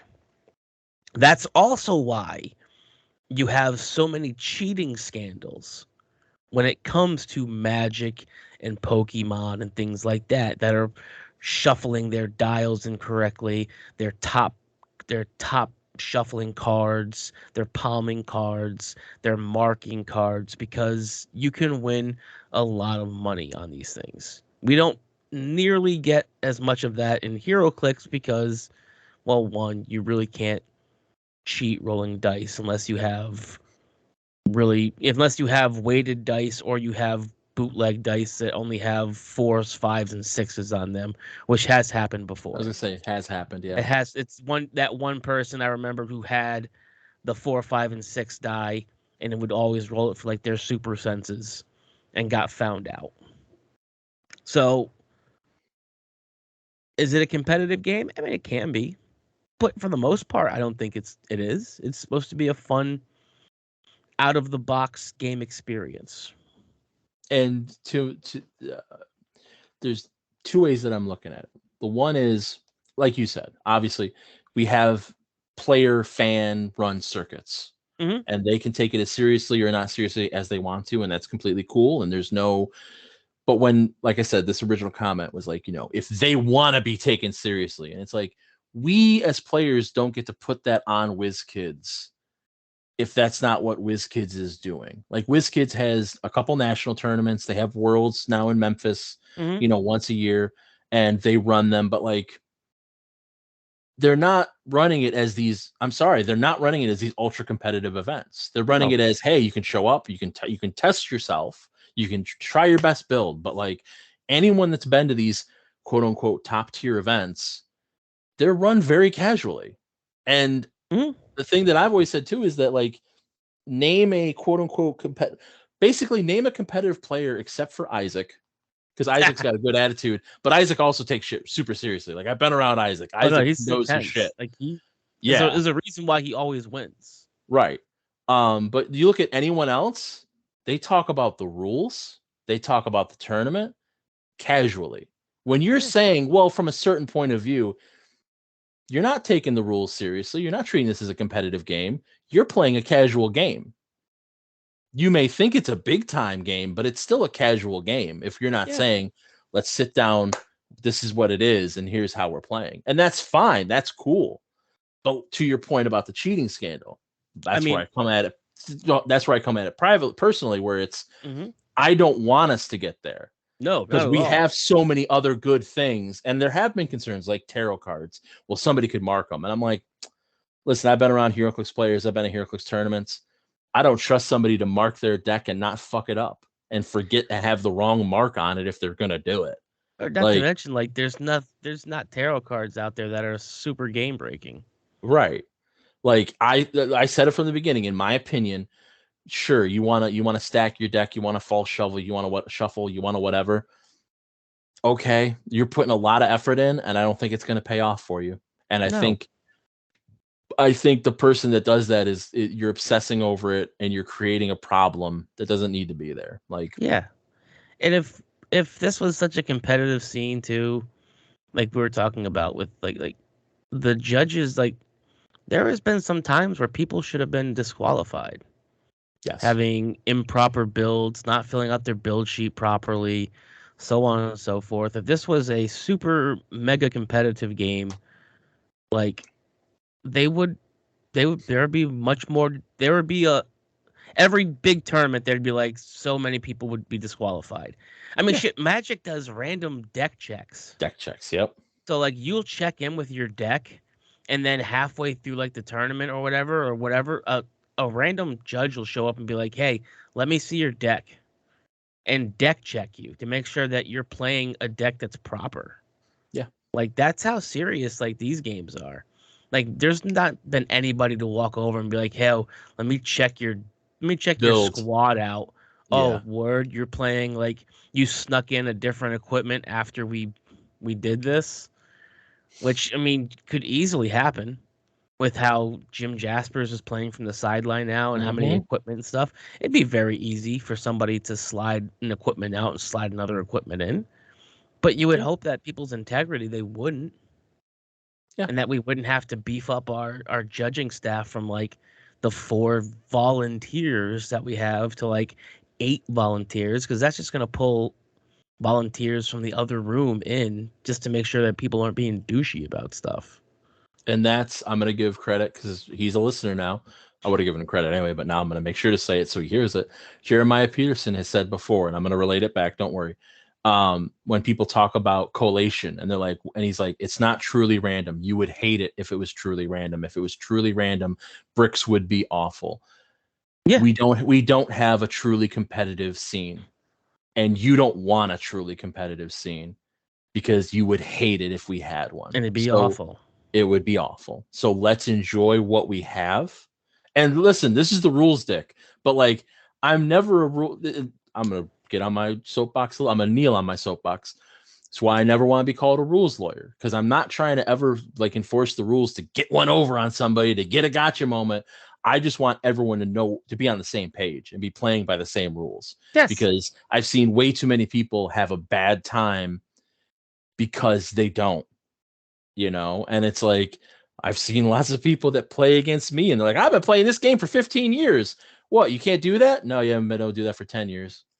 And like they feel bad about themselves because they realize they haven't been playing HeroClix. They've been playing something else. Mhm. And I'm not trying to. I'm like, Or they feel bad because somebody's been teaching them incorrectly or giving them bad information. yeah, or they So feel it's like, like, well, I mean, that's how we've been playing it at my venue. Well, you guys been playing it wrong. Like, I don't know what to yeah, tell you. yeah. And it's not a, it's never it's never personal. That's what I always try to tell No, people. It's never personal. It's not like you're a bad person because you got a HeroClix rule wrong. No. no, we're just trying Fuck to off. make sure everybody has the same information and we're all Yeah. passing along the same information. That's the Yeah. quickest way that misinformation can spread is by word of mouth. Yep. Oh, well, so and so told me this, and so and so told me this, and so and so. But you're playing telephone. By the time it gets to the person, it's like, you guys here, super strength is no longer even a power. Yeah. Fucking the green on your dial doesn't even exist anymore. You got to take white out and just get rid of It's it. something else. They errated it to be nothing. I love those. Like, it's just I'm like, a bad yeah. person. What's that? I love those because I'm a bad person. When someone's like, "Oh yeah, I heard this," like, show me, show me I where want to this know. errata I is. want to. You show me the person that told you that right now, so I can hit them with an internet shoe. You Oh show yeah, me. I heard you could play map bonuses in sealed. That's what I heard. All right. And that note, guys, that's Sour City right there for me. I was there too. I had to play against map bonuses, and I don't even take it as personally as you do. I had to play against map bonus too. I played against Dustin Cedars, who had the map bonus. Me too. Yeah, that's right. We did say we both played against Dustin. Yep. And even he was like, I didn't ask. Somebody from another team at my table asked. But I was So there, and I'm not because going to I be had a the sucker. answer, I did it. And I was like, Yeah. nah. I'm not going to be a sucker. I don't blame him. Yeah, no, that's how they ruled it. I was sitting there for it. I didn't ask, but I was sitting there. I heard it said. And that's why HeroClix is a casual game. Because even the head judge of a world championship can get shit wrong. Get shit for what? 10 years? Guys for it, and then still let it ride. If I already ruled it that way, I'm just gonna let it ride. For 10 years, it was very clearly, if you don't pull it in your booster and it's not a standard object, you don't get to use it. Yep, that's it. If it didn't come out of your booster, you're not using it unless it's standard objects or a map, but or the maps don't cost points. I think it was at one point if it costs points, so that's where you couldn't be like, well, I could play this object. No, you can't play that object because it costs points. Yeah. And on that, I've had a lot of, but I've had a lot. No, I want to say something though. I've had a lot of like I've traveled. I've missed traveling. I've had a lot of fun at big events. Big events can be very fun. Absolutely. Not because they're competitive. That's not fun. No. But they can be fun because they're big events. You get to see people. Yeah. You get to talk shit. You get to get food. Yep, absolutely. Good. No, I was gonna say absolutely. It's most of the time it's hanging out in the venues and the halls and hanging out afterwards. That makes it even more fun. Meeting people you talk shit to online. Mm-hmm. That's why when everyone was like, "Oh, you're him," I'm like, yes. Maybe. I just go, maybe. Depends. Are you happy or not happy? Right. Did I make you angry at some point in time? I am not that person then. No. I don't think I told you that. I felt bad a little bit at your last tournament there. The one guy's like, we played online and I think you were mad at me. And I'm like, I promise you I wasn't mad at you. Like, I know who's people. That, Aaron? Yeah. I'm just like, no. I'm like, I know I can get very, this is this and that. But it's again, it's never personal. It's never, it's just, no. We're not going to. I don't like wasting time with arguing. I'm an intense individual. Sometimes I start yelling and don't realize I'm yelling. That's literally happened. Like my friends have looked at me and be like, why are you so loud? I'm like, what do you mean? I'm not loud. Like, yeah, you were just like yelling. I'm like, I got excited. I'm sorry. Yeah, like, you are speaking over everyone. Where are my build sheets? Why aren't you here? You dick. Well, it's not going to happen again because you're not coming to the Nexusversary Bash, dickhead. I am not. I know. I'm. You're not alone. No one is. I will actually be in New York. Dick. I'm gonna be on Broadway. I was gonna say you're gonna be in the city. Yeah. I'm gonna be watching Sweeney Todd on Broadway. Oh, that's nice. I like Sweeney Todd. I like that musical. I made the comment. Fun fact: Joe loves musicals. Go on. I made the comment. Like, my wife has never been to Broadway. I went once when I was in middle school to watch Phantom of the Opera. Mm-hmm. She's like, I've never been to Broadway, and I was like, really? And she's very much into like musicals and stuff. And I'm like, well, we can go. Like, if they ever have Sweeney Todd, because I enjoyed the movie, I enjoyed Johnny Depp. Yeah. And I was like, well, if they ever have like Sweeney Todd or something like that, and she looked it up, and she's like, literally, it's coming in March. And I'm like, what? And it's being led by a performer that she really, really likes. Is it Broadway proper or is it off Broadway? Oh, no, Broadway proper. Broadway proper. Mm-hmm. When I was in high school, we did a trip. My choir, we did a trip. School choir did a trip to New York City, and we were like off Broadway, but still almost on Broadway, off Broadway, like real close. We went to see Les Mis. That was really fun. Okay, that's cool. That was a good trip. I mean, the person that's the lead is a huge theater. Deal. Yeah, absolutely. So she's super excited to see him. Good. And I was like, it's Sweeney Todd. It's about killing people in a barbershop and making them into meat pies. So, you guys gonna make a night of it, or are you gonna come home? No, we're staying in the city, or we're staying in the city. Yeah, we have a hotel and stuff there and whatnot. So that was fun. I remember that because that's we stayed at this. We walked through Times Square, and that was still when WWE New York or WWF New York existed. Oh. So like there were 3 of us that were wrestling fans. We're like, we gotta go to WWF. We didn't eat or anything. We just went there. Like, we were here. Was there anything going on at the time, or was it just? No, it was like a Thursday. Like, it was. It just, always circles back to wrestling at the end of the show. We always somehow circle back to wrestling to end the shows. No matter what. Look at us. How does it not go to wrestling? Yeah, we're gonna go on Broadway. Remember when there was WWF in Times Square? Jesus, what a bunch of mouth breathing fucking buffoons are we? Jesus Christ. Always ends with wrestling. It's fun though. I like it. We're fun. We're fun. WrestleMania's coming up, man. That should be good. Yeah, we'll see. I'm really I don't know. I don't Adrenaline in my soul. Something Cody Rhodes. I don't like I wish I was more excited. I'm not. Nights. I don't like WrestleMania being 2 nights. I'm not gonna lie. I don't like it. I know it's a Japan thing. I know it's we're gonna have a big event, so it's gonna be 2 nights. I don't like it. I miss 5-hour WrestleManias. I'm all set with that noise. No, well, think about it. They're always on Sundays too. It's like, well, I don't want to go to bed at 3 a.m. But bro, WrestleMania 2000 started at 7. The show started at 7, not the pre-show. The show started at 7 and was over by like 11:30. So it's like a 4.5-hour, 5-hour pay-per-view. I miss the days of such a short pay-per-view because now it's a 2-night, 4.5-hour extravaganza. Like, I mean, but that everyone wants to have their WrestleMania moment. That's why everyone wants to be on. Like, you don't work your whole year to then miss WrestleMania, because that's how you lose talent. Like, but there's other options where people can be like, "Oh, word, you're not putting me on the biggest show. Cool, fuck off. I'm out of here." Yeah, but that's all changed now too, because like guys used to live off the WrestleMania checks because it was the house and they got paid off the house. Like, they don't get paid off the house anymore. Pay-per-views don't exist. They don't get a cut of the, like, WrestleMania is just another show. Like, it's not, but it, like, pay wise it is. Like, it's not. That's the thing is, it's these guys, I don't think they care anymore about pay wise. Like, some of them.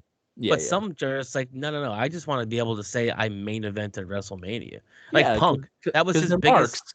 That was his biggest complaint. Was like, yo, I never got to main event WrestleMania. Yeah. Like, what the fuck? Like, that's literally, he was a backyard wrestler, and all he ever wanted was to main event WrestleMania, and then the Miz did. Well, so was it next year? I think it's going to be in Philly. And Colossus has already been talking about, he's like, it's going to be in Philly next year.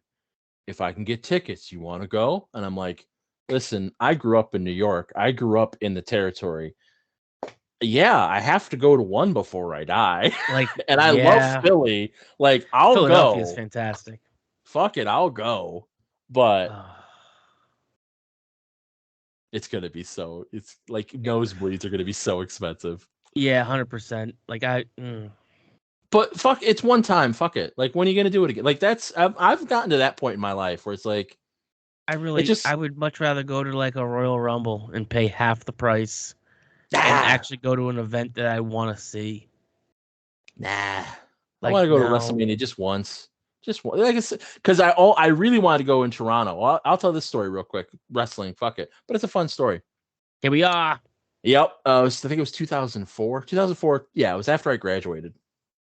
So I had my one buddy that was my big wrestling fan with me that we'd watch pay-per-views, and then like once he's like, "Hey, there's a house show in Syracuse on Saturday. You want to go?" Sure. And we drove out to the house show in Syracuse after fucking Sean came back. So it was Sean and Hunter in the main event of this house show at Syracuse. Um, so he called me. He called me up the next day. I can't. Oh no, he called me the day of. Raw was in Madison Square Garden, Oh, and he was able to get tickets, and he just decided to go. And he called me at like 1 o'clock while I was working. And he's like, "Well, I didn't know if you'd want to go." I'm like, "You should have called me yesterday when you realized you were going to go, because I would have called in sick and driven to New York City to see absolutely. Raw in Madison Square Garden." Mm-hmm. Dickhead. I can I can say that I did see a house show at Madison Square Garden, That's awesome. and it Because was pretty MSG house fantastic. shows were those in the day, like they are still, but like in the day they were something It else. was it was sh- the main event was Undertaker and Stone Cold Steve Austin Okay. versus Shawn Michaels and Triple H with China. So 97 It ish, was 97, around there, 98. yeah. And Stone Cold stunned China. Yeah, yeah. And then the next Raw was when Stone Cold finally stunned China. Okay. So it was them running that program to see how it got over Yeah, yeah, and then yeah. finally putting it on Raw. So when it happened, I was like, oh, like, we just Uh, saw that. that was the same friend. We went to the Buffalo like minor league baseball stadium Mm-hmm. to see a NWA show, which was a TNA show at the time, and I Wow. got to see Christopher Daniels as the Oh, NWA champion, that's main cool. eventing the show. Yeah, that was a cool show. I think I saw AJ there too. I've told you that story before, haven't I? I think so, yeah. In high school, I had a religious girlfriend, which meant I had to pretend to go to church and give a Which shit. means you are now religious. And at Darien Lake, which became Six Flags at one point, but it's the local amusement park, been here forever. Mm-hmm. They did this thing called Kingdom Bound, and it was, the super youth group Christian thing where they kind of like had the campgrounds and there was tents and stuff, and they had the Christian Wrestling Federation, and they Nope. set up a ring. Hold on, they set I'm up a out. ring in the park on the concrete. AJ Styles was there, like early TNA days, like before he was anybody. He was I forget who he was wrestling, but he ran into the guy because they had the old bicycle racks gates, and we're Yeah. standing like right basically front row because there's no seats or anything. You're just out in the park. Guy does a back body drop, sends AJ over the gates. I'm like 16, same height I am now, little smaller gut, but same height. AJ Styles' heel hits me in the shoulder because I take the bump for him and break it down. Caught him. Yeah. Yep. That was a weird day. I nope. Everything about that is a no. listen, listen. When you're a teenager and you're dating a Christian girl, you get a lot of sex. That's the rules. Nope. I don't. I was young and dumb. What do you want?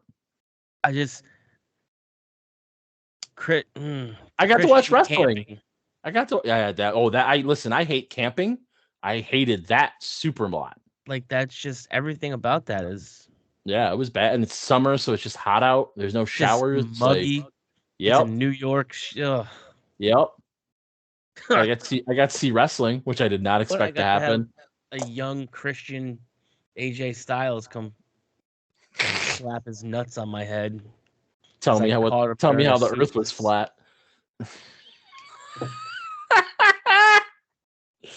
All right. We have been Inner Circle Jerks.